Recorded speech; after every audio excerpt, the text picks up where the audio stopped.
Lowrider problems. What kind of pro mod situation do you have going on here? Pro mod? The Chevette is trying to fly away. Yesterday was 1 full year since we drug this thing home. And we're still not done. But it's close.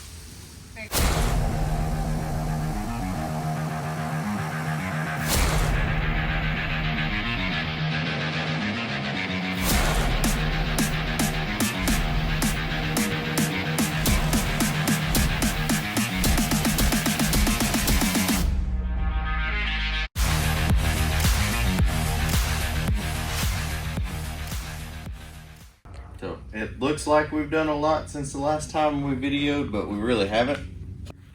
We got the hood and everything painted. I think all that stuff was on in the last video, but the grill wasn't in it. So we just kind of mocked the grill up and have it just a couple loose screws in there.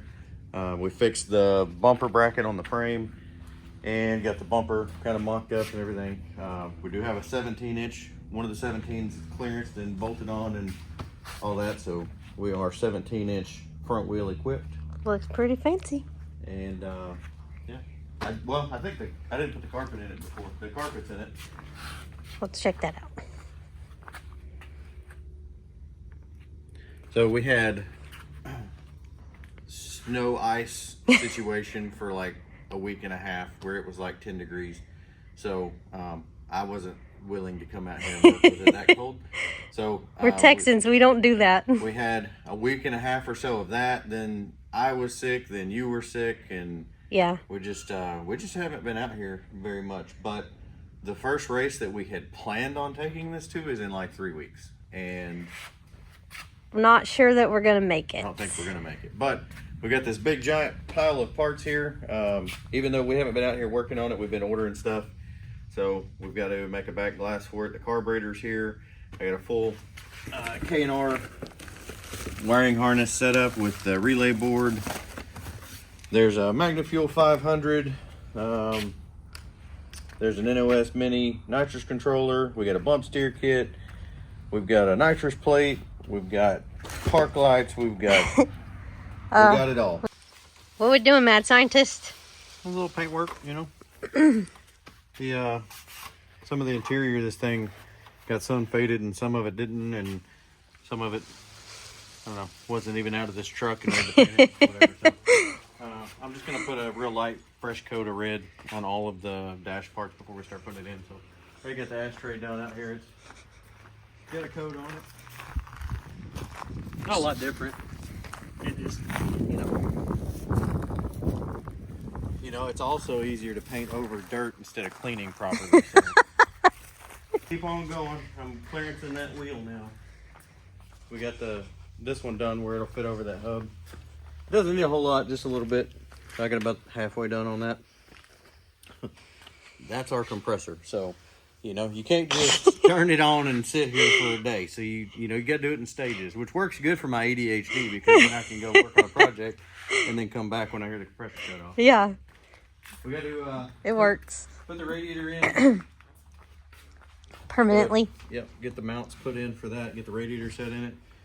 And we just figured out that the Holly dash we got on the scratch and dent did not come with sensors. So everything else is there, but yeah. So whoever bought it put it on and then I guess decided they wanted to keep the sensors and return it. So whatever.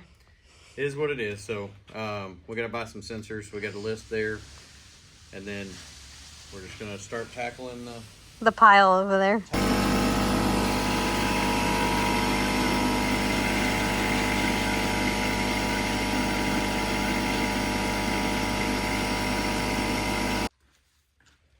Back on the ground. 17. Yep. Got both sides on now. Now we can get it up in the air. Yeah, I might show you in a second. This Funkhauser kit is really awesome except for one thing. Lowrider problems. Yeah. I mean, I know if the blocks weren't under there, it would be better. But I don't know. There's a lot of people running this kit, and there's a lot of people running this kit with blocks. Yeah. And I haven't seen anybody say they've had this problem. Well. But we have this problem. And another problem that we've got is, if we try to drive this thing on the street, yeah, I mean, that's not going to work. No. So, well, like on your car, we unhook the anti-roll anyway, so that it doesn't, you know, driving down the street, it doesn't bend it, break it, hurt it, or whatever. Yeah. So we were going to unhook it driving down the street anyway, but still, I wasn't going to take it off.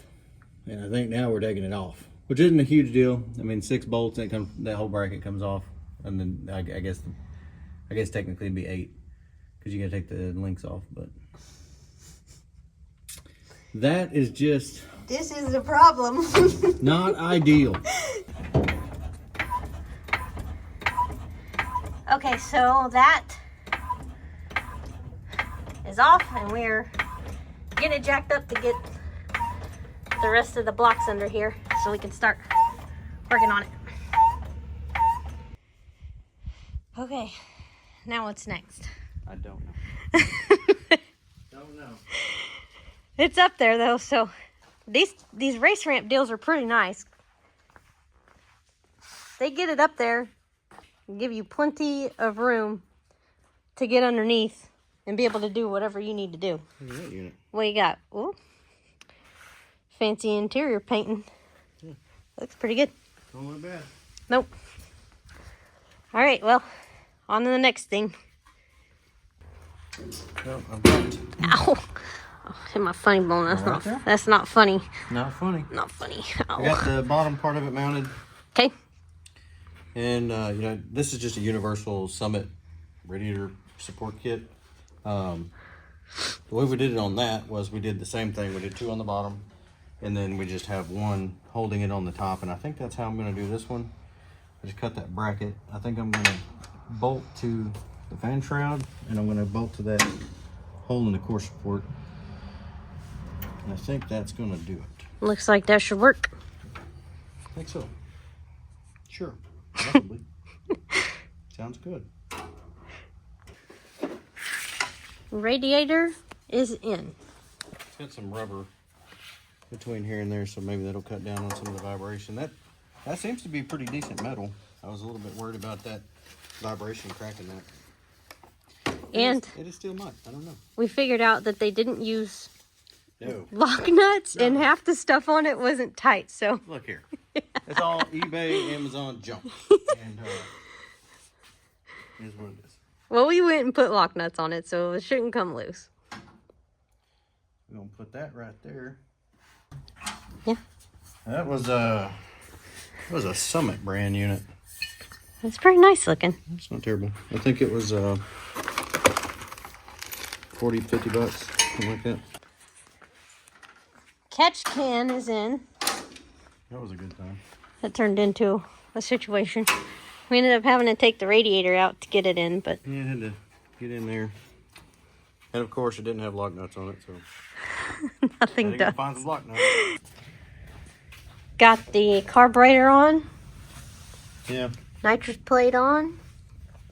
So we put a spacer under there because when we get this thing up and running and we're doing a lot with it, I'm going to put the ET Genie restrictor plate under there, and it's probably just going to permanently stay that way. When we go run an index, we don't have to take the carburetor off, take all the crap off to figure out what it is. We should be able to go from like 750 to 580 without really taking anything apart. Just open the restrictor plate up, turn the nitrous on, Yeah. or turn it off and shut the plate. But this is a billet fuel log that I bought Came out of scratch and dent. in hopes of making that work, but no go. Not with the 'Cause it's, solenoids there. When you get it where it's supposed to be there, it's gonna hit that solenoid. So that's a no-go. That's an ATM 850 billet E85 carburetor. So we ran into those guys at PRI and talked to them a little bit about our setup here and what we were doing, and I don't know, they We bought one. seem to know their stuff, and a really good deal on that carburetor compared to what everybody else wants for theirs. I think that was $850 shipped is what I paid for that. I think so. When I mean, I think a basic out of the box E85 Holly carburetor is like $1,200 now, so. New update. We got the shifter pedestal in, shifter on top. It's not bolted in there yet, but it's, and then we got the line ran through, down through the carpet. That's where it's going to be, though. So we put the seat in, as you can tell, and it's not bolted down. So this is with it all the way forward where I'm going to sit because I'm too short. So he got to move back. So we were trying to see if we mounted the switch panel where the radiator, where the radio went. That's where the radio went, right?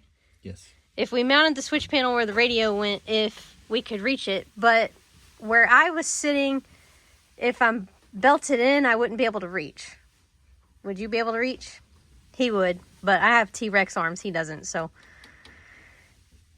Yeah, I could reach it, and it would look fantastic there, but I don't want to put a switch panel where you can't reach it and throttle hang, and you're just like, you know, can't do nothing. So.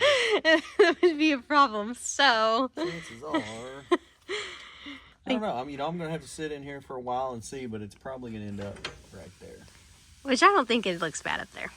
No, it's just getting it up there. I could probably grind on a little bit of this corner. I think I had to do that on the Forenza to make it sit up in there because the headliner just, you know, it's a little tight.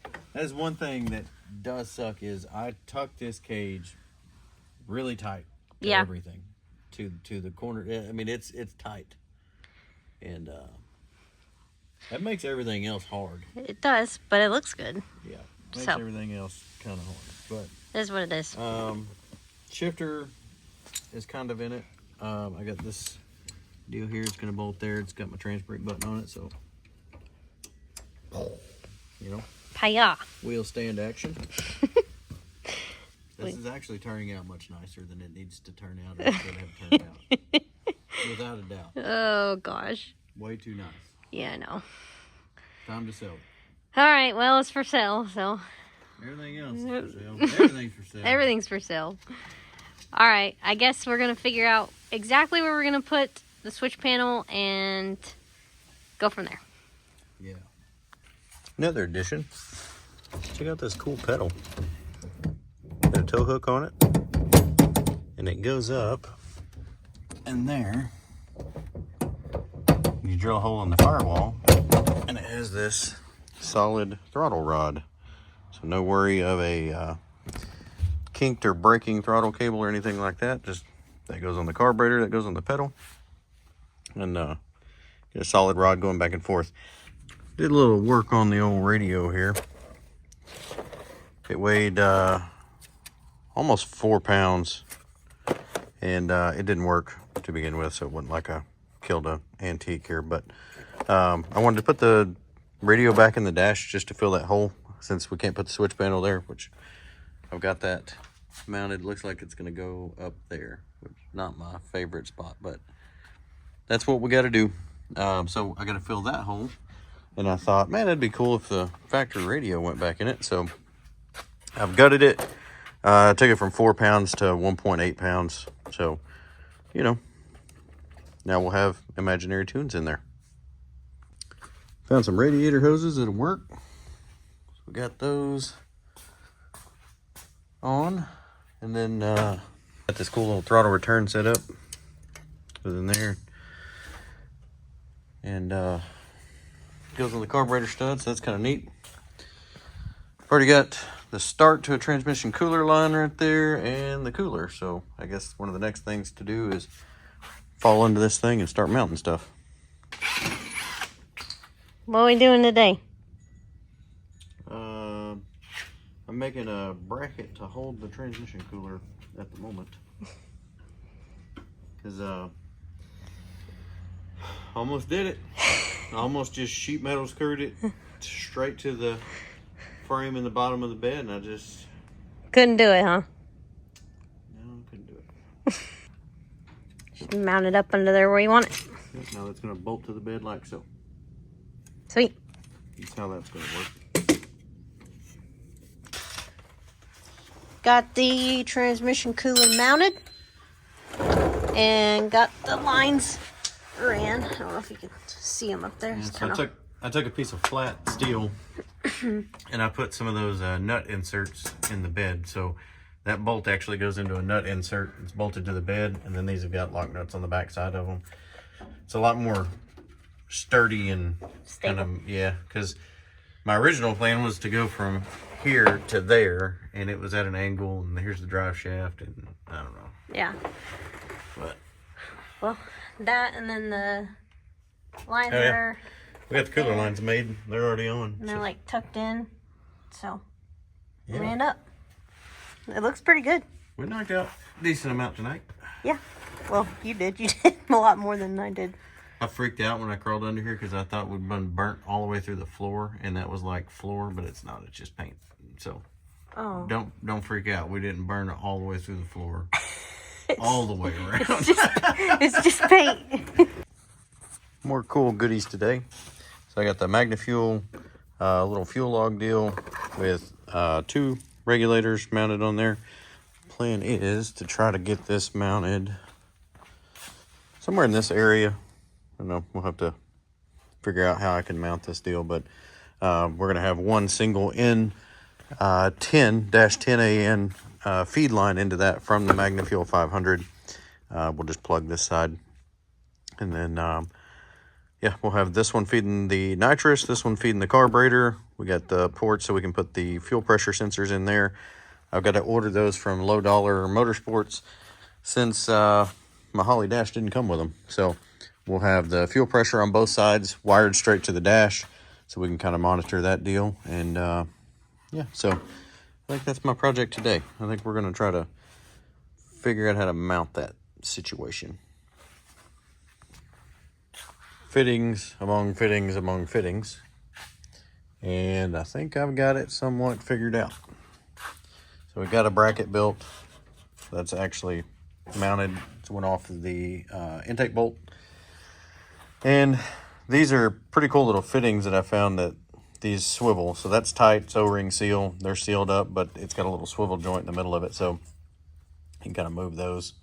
But I don't particularly like the way that I had to do all this stuff, but it's in there. So fuel log wouldn't clear the nitrous solenoid before, so I got these 45s and kicked it out.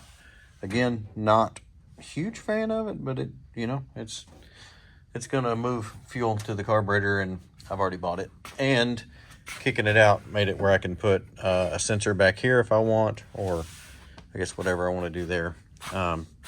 Probably going to go ahead and just put the sensor in the front of the regulator on both of these. But fuel lines are ran there. I do have my 45 in here. I got the dash 10 line that's going to come up and go into that like so. It's going to be down away from the exhaust and everything. So this is just a scrap piece I had, so I have to wait, get all the stuff for that. But that is this part of it. This is the ignition system I plan to run. I'm going to run a 6AL box with a grid controller, and I'm going to hook it up using this legacy cable. Exact same situation that we have in the Chevette. And we're going to use the NOS Mini. Again, exact same setup that's in the Chevette. So it's going to make it kind of easy because it's all going to be all the same stuff. I'm going to be used to using it. And if we do a drag and drive and I need spares, we have the exact same stuff in this truck as what we have in her car, so it'll be easier to carry spares. But I decided I was mounting the MSD box to the, I guess you could call that the cowl or the firewall. So it'll be back behind the radio. It's up in this little trough deal where the wiper arms and stuff go, so you can kind of see there's a bolt right there for it. Well, we got that planned out. That is solid mounted, and the NOS Mini is mounted. So they are mounted kind of the firewall. There's that little trough area there. Mounted it to those. Shifter is actually in and mounted. It's where it's going to be. Trans brake button. Possible coil location. Perfect spot for it. Yep. So Mark progress. Still moving on. Got the coil mounted Yeah. up under there. Tucked away. This is all great until something fails. Yeah. So it shouldn't be that bad though. We should be able to just pull the radio panel out of it and get to everything we need to get to. The coil, I mean, you can get to it obviously underneath the dash too, because there's nothing down here. But Yeah. It shouldn't be that if we big. need to get to any of it, pretty easy. Just pull that panel out. Shouldn't be a big deal. I guess we'll get to it. We got the old Jerry Reed channel Yeah. playing on the TV. Boy, it got some bangers this morning too, let me tell you. So we're fired up and we're rolling along. Yep. We keep doing these updates and I feel like they're little micro updates because we really aren't getting a lot done, but it's taking a long time to do it. Yeah, so got the old K&R switch panel up here. Yep. And T-Rex can reach it. So I can reach it. We got the cable ran down yeah, it's through gonna the run speaker down, hole and go down through there. It'll Yeah. be zip tied up where you won't be able to see it hardly. Yep. But yep, looks good. moving right along. We got the Holly dash out of the box and started going through some of that stuff. This was a deal that I bought off the Scratch and Dent at Summit. So this was a return. Somebody's already bought this thing and they returned it. So I kind of took a gamble on the fact that possibility it don't even work, you know. But looks like I've got all the cables. We went ahead and looked at all that. I've got it all hooked up, plugged up, and then we went ahead and put power and ground to it and hooked it up to a battery. The screen booted up and worked. It's just missing a memory card. We are missing a few things that come with it, but this is like a $1,600 dash. I think I gave $600 for. So Yeah. we're still plenty out ahead. I have extra stuff too.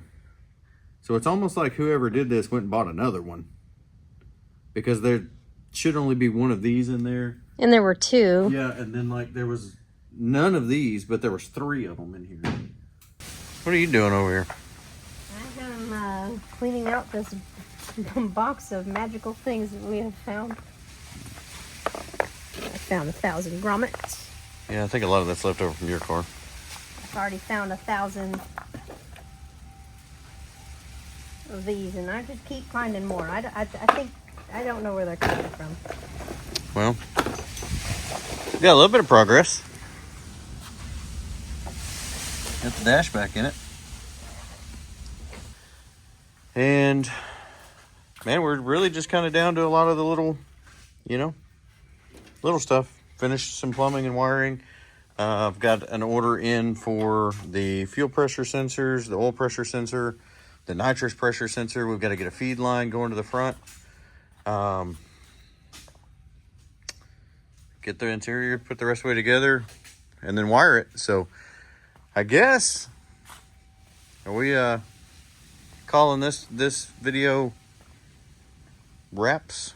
Yeah, hopefully on the next one we'll start the wiring. Yeah, next video should be finished plumbing, finished wiring. Heck, it may run in the next video. Well, that would be cool. May not, though. Yeah, You know? don't get your hopes up. I think your car's trying to fly away. Yeah, I've been dealing with that since I've been out here. Okay. Well, It's got a parachute right now, but not like a cool parachute. yep. Like a 1990 gym class parachute. All right, so we're calling it a wrap on this video. I think this is I don't know if this is part 5 or part 6.